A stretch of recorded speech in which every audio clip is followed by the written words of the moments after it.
Guys, welcome back to Cheekupedia. मैं हूं आपके साथ चीकू और स्वागत करता हूं आप सभी का चीकूपीडिया में। दोस्तों, आज से हम शुरू कर रहे हैं एक नई सीरीज ऑफ जियो पॉलिटिक्स और ये उसका फर्स्ट वीडियो होने वाला है। आज के इस वीडियो में मैं आपको एक ऐसे देश के बारे में बताने वाला हूं जिसको इंडिया और ऑलमोस्ट 110 कंट्रीज रिकॉग्नाइज ही नहीं करती। यस दोस्तों, मैं बात कर रहा हूं एक ऐसे देश जो कि बाल्कन में स्थित है, यानी कि साउथ यूरोप में, और इस देश का नाम है कोसोवो। यस दोस्तों,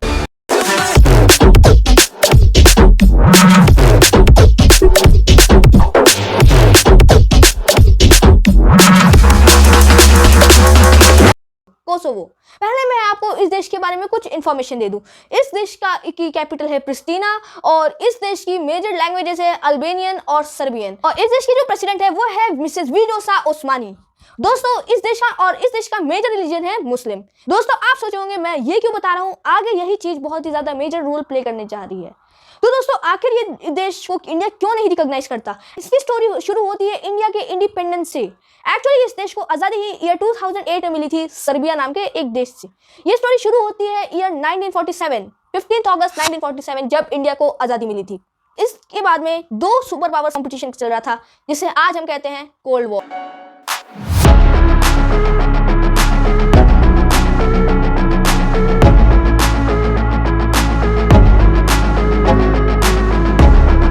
यूएसए और यूएसएसआर के बीच में बहुत ही ज्यादा तगड़ा कंपटीशन इस वक्त तक चल रहा होता है। अब कुछ देश होते हैं जो यूएसएलाइज बन रहे थे और कुछ देश होते हैं जो सोवियतलाइज बन रहे थे, बट इंडिया बोला इन दोनों के झमेले में हमें नहीं पड़ना है। इंडिया ने, यानी कि इनके लीडर पंडित जवाहरलाल नेहरू ने एक अलग ही ग्रुप चालू किया, न्यूट्रल ग्रुप, जिसमें कि इंडिया, चेकोस्लोवाकिया, इंडोनेशिया, पाकिस्तान और यूगोस्लाविया जैसे देश थे।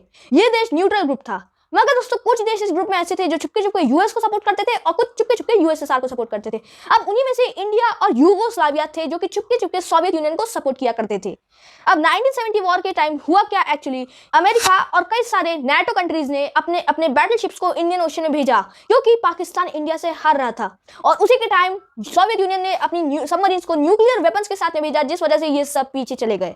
इस टाइम की हेल्प की वजह से यूगोस्लाविया और इंडिया, ये दोनों ही कंट्रीज एक्चुअली सीक्रेटली यूएसएसआर के सपोर्ट में थी।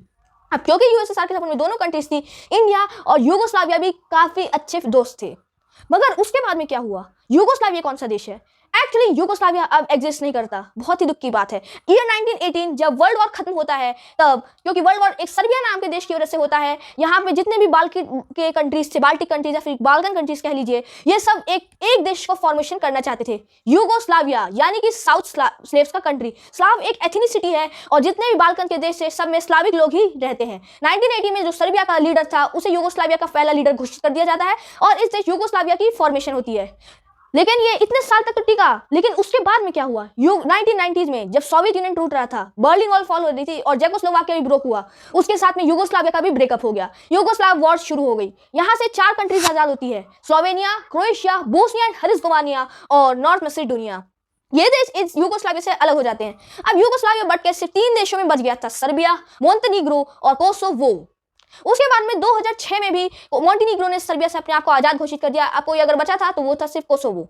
मगर 2006 के बाद से कोसोवो की कहानी शुरू एक्चुअली नहीं होती है। ये कहानी यूगोस्लाव वॉर्स के टाइम से ही शुरू होती है। ईयर 1998 से 1999 में कोसोवो वॉर होती है। इसकी स्टोरी कुछ ऐसी है, जैसे इंडिया और पाकिस्तान को रिलीजन के बेस पे डिवाइड किया गया, उसी प्रकार से कोसोवो को रिलीजन और एथनिसिटी के उसमें डिवाइड किया गया। वहां पे मुस्लिम अल्बेनियंस की पॉपुलेशन बहुत ज्यादा थी। अब उन लोग डिमांड करते थे कि हमें एक आजाद देश कोसोवो चाहिए, पर एक्चुअली कोसोवो सर्बिया की ही एक प्रोविंस थी, बिल्कुल मोंटेनीग्रो की तरह। और उनका जो पड़ोसी देश था अल्बेनिया, वो बिल्कुल कोसोवो को सपोर्ट करता था, क्योंकि वहां की मेजर एथनिसिटी अल्बेनियंस थी और रिलीजन भी दोनों का सेम था, मुस्लिम। इस वजह से सर्बिया को ये बात बहुत खटकी। कोसोवो वॉर चल रही थी कोसोवो की लिबरेशन आर्मी, यानी कि उनके लोकल मिलिटेंट्स, और सर्बियन, यानी कि उस टाइम के यूगोस्लावियन आर्मी के बीच में। बट यहाँ पे अल्बेनियन इंटरफेरेंस यूगोस्लाविया को बिल्कुल पसंद नहीं आया और उन्होंने अल्बेनिया पे भी साथ ही साथ वॉर डिक्लेयर कर दी। बट क्योंकि अल्बेनिया उन देशों में से था जिसके यूएसए के साथ संबंध बहुत ही अच्छे थे, यूएसए ने इलीगली यूएन को झूठे दावे देकर नाटो की परमिशन ली और नाटो ने मिलकर यूगोस्लाविया के कैपिटल सिटी बेलग्रेड पे भयंकर बॉम्बिंग कर दी, जिसमें कि हजारों लोगों की जान चली जाती है। यहाँ पे यूगोस्लाविया से कोसोवो अपने आप को आजाद घोषित कर तो देता है, मगर इसे कोई देश रिकॉग्नाइज नहीं करता यूएसए के सिवाय। कोसोवो को अगर उस टाइम पे कोई रिकॉग्नाइज कर रहा था तो कुछ आज के प्रेजेंट टाइम के पार्शियली रिकॉग्नाइज स्टेट्स जैसे कि ट्रांसनिस्ट्रिया, अब्खाजिया, ओसेटिया और अर्त्सक जैसे देश उस टाइम पे कोसोवो को रिकॉग्नाइज करते थे। हालांकि 2008 के बाद में ये सारे के सारे देश कोसोवो को रिकॉग्नाइज करने लगे। हालांकि इस वॉर ने कई सारे हजारों लोगों की जान ली। फिर आखिरी में कोसोवो को सर्बिया से आज़ादी मिल गई। मगर क्यों इंडिया उसे रिकॉग्नाइज नहीं करता है? तो दोस्तों, वीडियो की शुरुआत में मैंने आपको बता दिया था कि इंडिया और सर्बिया के संबंध बहुत ही ज़्यादा अच्छे थे और अभी भी बहुत ही ज़्यादा अच्छे संबंध हैं। तो एज सर्बिया आज भी क्लेम करता है कि कोसोवो उन्हीं की प्रोविनेंस है और सिर्फ दुनिया के 90 देश ही कोसोवो को रिकॉग्नाइज करते हैं और इंडिया भी उन 110 देशों में से है जो कोसोवो को रिकॉग्नाइज नहीं करता और रशिया भी वही है। अब क्योंकि सर्बिया से हमारे रिलेशन अच्छे हैं, अगर हमने कोसोवो को रिकॉग्नाइजेशन दे दी तो प्रोबेबली हमारे संबंध सर्बिया से बहुत ही बुरी तरह से खराब हो जाएंगे। और अगर दूसरी बात यह है कि क्योंकि ये सर्बिया का काफ़ी ज़्यादा इंटरनल मैटर है, जैसे कि इंडिया का कश्मीर मैटर है, यहाँ पे अल्बानिया पाकिस्तान का रोल प्ले कर रहा है और इंडिया सर्बिया की, और कश्मीर है हमारा कोसोवो। और यही सेम हाल था बालगंज में सर्बिया, कोसोवो और अल्बानिया के बीच में।